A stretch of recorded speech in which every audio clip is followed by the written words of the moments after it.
The boxes were already packed when I got home. Not my boxes, theirs.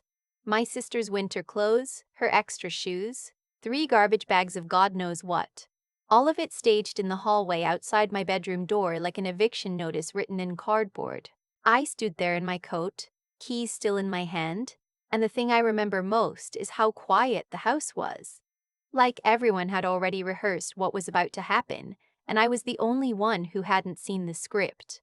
My mom came out of the kitchen wiping her hands on a dish towel. She didn't say hello. "We need your room," she said. "Tessa's moving back in. She needs the space."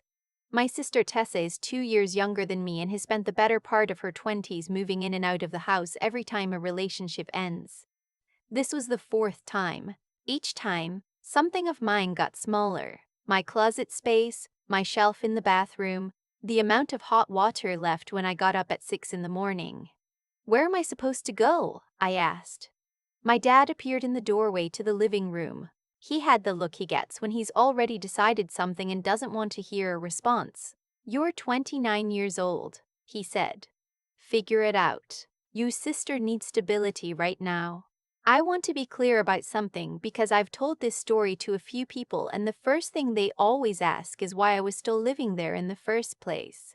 It's a fair question. The answer is not a flattering one for me, but it's the truth. I moved back 18 months earlier to help my mom after her hip surgery.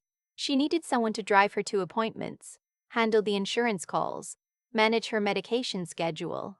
My dad works long hours. Tessa, predictably, was unavailable, so I came back. I gave up my apartment in Cincinnati, put my furniture in storage, and slept in my old childhood bedroom for what was supposed to be 3 months. 18 months later, there I was. Well, my parents didn't know. What I had never told anyone in that house was what I did for work. They knew I worked in finance. That was the extent of it. My dad assumed I made decent money for my age, maybe 50 or 60,000 a year. The kind of salary that sounds fine until you price out a 2-bedroom in a decent part of town. My mom thought I worked for a bank, processing loans or something. I never corrected them. The truth was that I ran a small financial consulting practice, mostly remote, with 4 long-term corporate clients. I had started it at 24, survived a brutal first 2 years, and by the time I moved back home, I was clearing well over 300,000 annually. I drove an 8-year-old Honda Civic and bought my clothes at Target. I had a financial advisor, a separate LLC for each major client, and a brokerage account that would have genuinely shocked my father. I never told them because money, in my family, has always been a weapon. My dad borrowed $2,000 from me when I was 22 and never paid it back. He's never acknowledged it. When I was in college, my mom told Tessa what I had in my savings account, and Tessa spent 6 weeks lobbying my parents to make me pay for her car insurance because I could obviously afford it. I learned early, you don't show your cards in this house. So when my dad told me to figure it out, he thought he was calling a bluff. He thought I'd argue, maybe cry, and eventually fold into the basement or a friend's couch for a few months while Tessa got settled. I said, "Okay." He blinked. "I'll be out by the weekend," I said. I picked up my keys again and went to my room. I heard them talking in the kitchen after I closed the door. Not the words, just the tone.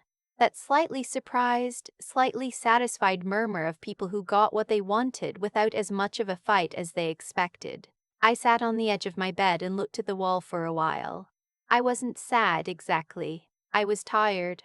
There's a specific kind of tired that comes from spending a year and a half being useful and then being handed a box of your own things and told to leave. And it sits different from regular exhaustion. It's the kind that makes your hands very still. I spent that evening making calls. I had a client whose company owned a residential property portfolio. He owed me a favor, and more importantly, he had a furnished corporate apartment sitting empty in a building 20 minutes from my parents' house. He rented it to me at below market rate starting Monday. I also called my storage unit and arranged to have my furniture moved into a short-term unit closer to the new place. I told none of this to my parents. Saturday morning, I loaded my car, said goodbye to my mom, who seemed vaguely guilty but not enough to say anything useful, and drove away. 3 days later, my mom called and asked if I had a laptop charger she could borrow. Specifically, she described it as the white one you left in the kitchen. I told her that was my work charger and I needed it back. She said she'd send it with my dad next time he drove past my area. I said that was fine. 2 weeks passed, no charger. I went by on a Sunday to pick it up. My mom met me at the door. The charger, she explained, had been misplaced. She thought maybe Tessa had it. Tessa wasn't home. I asked my mom to look for it, and she got a particular look on her face. The one that means the thing I'm asking for is inconvenient and I should feel bad for asking. I left without the charger. The following week, I noticed something else was missing. Before I moved out, I kept a small external hard drive in the drawer of my old desk, backed up, encrypted, nothing critical that wasn't also in the cloud. But it was mine and I knew exactly where I'd left it. I hadn't taken it because I hadn't thought about it in the rush of moving. I texted my mom. She said she hadn't seen it. I texted Tessa, who didn't respond for 4 days, and then said she thought maybe it had gone in a donation bag by accident. A donation bag. A 256-gigabyte encrypted external drive in a donation bag. I sat with that for a while. Then I called my mom and asked her to be honest with me about what had happened to my things. She said she didn't know what I was talking about and then, before I could respond, pivoted to asking if I was coming to my cousin's birthday dinner that weekend. I said I'd think about it. What I actually did that week was quieter and more deliberate. I pulled up the public property records for my parents' address. I'd done this kind of work for clients for years. Asset tracing, financial due diligence, fraud identification. I started with what I could see from the outside and worked inward. What I found took me about 4 hours and turned my stomach. 18 months ago, around the time I moved in, my parents had refinanced their mortgage. I knew about this vaguely. My dad had mentioned they were getting a better rate. What I didn't know was what was on the application. I have a contact at a title company who can pull certain documents through legitimate research channels. What she found and shared with me was the loan application, which listed a household income that included a dependent adult child, me, earning. And I want to be precise here, $140,000 per year from financial consulting services. I had never given my parents permission to use my income on a loan application. I had never provided them any documentation. I had never seen this application before in my life. They had made up a number. A plausible, specific, inflated enough to matter number. And they had put it on a federally backed mortgage application. I closed my laptop and sat very still for a long time. I want to be honest about what I felt in that moment, because it wasn't rage, not right away. It was something smaller and colder than rage. It was the specific sensation of watching a thing you suspected for a long time become a fact you now have to deal with. I thought about the borrowed $2,000. I thought about the car insurance. I thought about 18 months of grocery runs and pharmacy pickups and insurance phone calls and the way my mother had said, "Figure it out," and my father had said, "Your sister needs stability right now." I thought about my hard drive in a donation bag. Then I got to work. The first thing I did was consult with an attorney, a woman I'd worked with on a client case 2 years prior. Sharp, no nonsense. The kind of person who listens to a full set of facts before she says anything. I walked her through everything: the income misrepresentation, the missing property, the timeline. She listened without interrupting and then told me carefully and clearly what my options were. The income on that application was fraudulent. Whether or not they had intended it as such, whether or not they believed I'd somehow authorized it, it was federally actionable. She also confirmed that the laptop charger and external drive, if I could establish that they had been knowingly withheld or sold rather than genuinely lost, could constitute theft. She asked me what outcome I wanted. I thought about it for a moment. I want them to understand what they did, I said, and I want it to matter. She said she could work with that. Over the next 3 weeks, I built what I privately started calling the full picture. A documented account of every financial interaction I'd had with my family over the past 7 years. The unpaid loan. The insurance pressure campaign. The 18 months of what any reasonable accountant would call in-kind household support. between the errands and the caregiving and the work I did managing my mom's insurance appeals. I also had my attorney send a formal records request to the mortgage company for the full application file. Separately, I started looking into my hard drive. I'm not going to explain exactly how I found it because some of it involved methods my attorney advised me not to document too specifically. What I will say is that a 256GB encrypted external drive is a niche enough item that when one shows up for sale on a local Facebook marketplace listing with a description that includes the words "like new, tech stuff, cleaning out," and a price of $25, it is not difficult to trace. I sent a friend to purchase it. The serial number matched. My sister had listed it. She'd had it in her room the whole time. I brought this to my attorney. She sent a letter, not threatening, just factual, very detailed, to my parents' address. It outlined the missing item, the serial number match, the sale listing, and requested either the item's return or reimbursement at replacement value. It was signed by her firm's letterhead. I did not warn my parents it was coming. My mom called me the same afternoon the letter arrived. She was not calm. She said I was being dramatic, that it was clearly a misunderstanding, that Tessa hadn't known it was mine, that I needed to think about what I was doing to the family. My dad called an hour later and told me that if I was going to lawyer up over a flash drive, then I had some real growing up to do. I let him finish. Then I said, I also need to talk to you about the mortgage application. Silence. I told him calmly and specifically what I had found. I told him the figure they had listed. I told him that I had the documentation. I told him I had spoken with an attorney and that what they had done constituted mortgage fraud on a federally backed loan. My dad said, "We were going to tell you." I want to pause on that sentence. We were going to tell you, not that's not accurate, not there's been a mistake. We were going to tell you as if the problem was the timing of the disclosure, not the act itself. I said, I need you to think carefully about this next conversation. I have an attorney. She has the application. We both know what it says. He hung up. I expected chaos. What I got was 2 days of silence, which was somehow worse. I went about my week. Client calls, a project review, a lunch with a colleague who'd referred me a new account. On Wednesday evening, my mom texted me asking if we could talk. Just the two of us, without lawyers. I said I was open to a conversation, but it would be recorded for my records and that I wanted my dad present as well. They agreed. We met at a coffee shop near their neighborhood, the kind of neutral public place that forces everyone to keep their voice down. My dad looked tired in a way I hadn't seen before.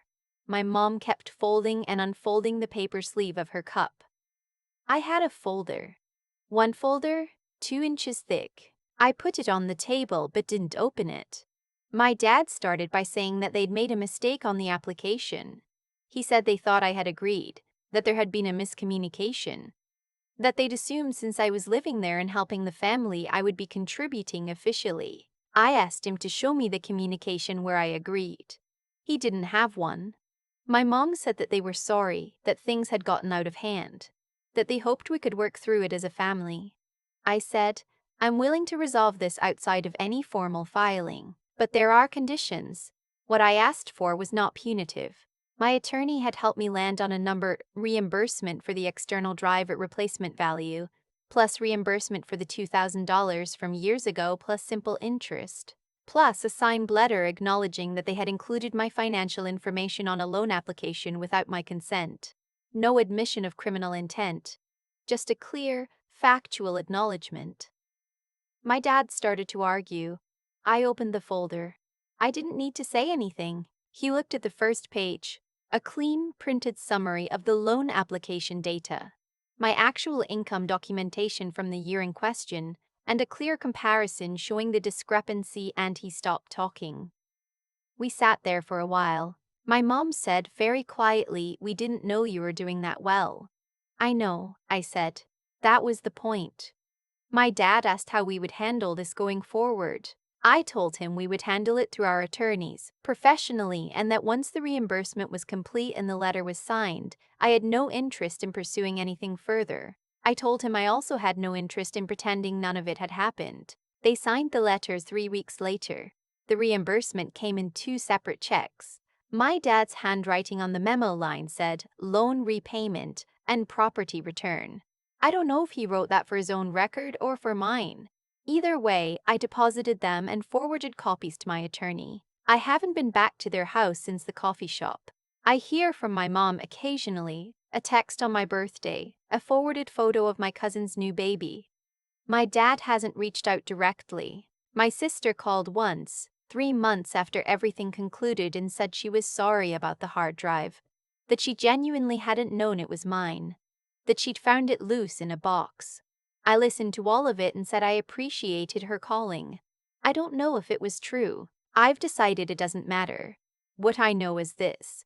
I spent 18 months being useful and grateful and quiet, and when they no longer needed me to be useful, they handed me a box and told me to figure it out. They thought they knew exactly how much I had and exactly how far I would push back. They were wrong on both counts. I'm not angry about it anymore. That particular kind of tired I mentioned, the still hands kind, it fades eventually. What replaces it for me has been something that feels a lot like clarity. I know who I am in that family. I know what the dynamic has always been. Naming it out loud, having the documentation, sitting across a coffee table and watching my father look at the truth of what he'd done. That was enough. I've been in my apartment for 7 months now. I have 2 plants, a good couch, and a kitchen where everything in the pantry belongs to me. Some mornings I make coffee and stand by the window that looks out over the small parking lot and the strip of grass behind it. And it is so ordinary and so completely mine that I have to remind myself how recently I was sleeping in my childhood bedroom, listening to boxes being moved into the hallway. I don't miss it. I don't miss any of it. Figure it out, my dad said. So I did. There's a moment in this story that I keep coming back to.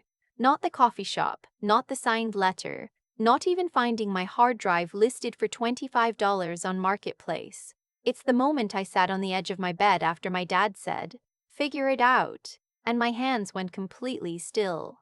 That stillness scared me a little at the time. I thought it meant I was shutting down. Now I think it was something else. I think it was the first time in years that I stopped trying to manage how they saw me and just started seeing them clearly. What my parents did wasn't complicated when you strip away the family noise around it. They borrowed money they didn't return. They used my name on a document without asking. They took my things and called it an accident. Each of those actions alone might be explainable. Together, over years, they form a pattern. And a pattern, once you name it, is hard to unsee. I didn't set out to teach them a lesson. I want to be honest about that. I set out to protect myself and to make what happened real in a way that couldn't be minimized. The folder on the coffee table wasn't a weapon. It was just the truth, printed out and organized, sitting between us where no one could pretend it wasn't there. I've thought a lot about what actually carried me through that period. The months of building the documentation, the attorney calls, the waiting. It wasn't anger. Anger burns fast and makes you careless. What carried me was something slower and more durable. It was the discipline to keep my finances private for years, even when it would have been easier to just let people know. It was the patience to do the research properly instead of reacting. It was the willingness to sit across from my parents in a coffee shop and say difficult things clearly, without cruelty and without backing down. Those things don't come from nowhere. The financial practice I'd built by 29 existed because I had worked consistently through the 2 years nobody wanted to hire me. The documentation that mattered in that coffee shop existed because I had taken the time to understand how loan applications and property records actually work. Competence, real competence, is what gave me options when I needed them. My parents assumed I was limited. That assumption was built on information they had deliberately never tried to update. And the ethical part of it, the part I'm most at peace with, is that I never lied. I never fabricated anything. I never threatened anything I wasn't prepared to follow through on. I asked for what was reasonable and I stopped there. There's a version of this story where someone burns the whole thing down out of rage and ends up with nothing but wreckage. I didn't want wreckage. I wanted clarity and a closed door. Tessa called once after. I listened. I said I appreciated it. I meant it, partially. My dad's handwriting on that memo line, loan repayment, property return. I think about that sometimes. Those words are a small, quiet acknowledgement. Not enough, maybe, but real. The apartment is mine now. The pantry, the couch, the coffee by the window in the morning. All of it mine. I figured it out.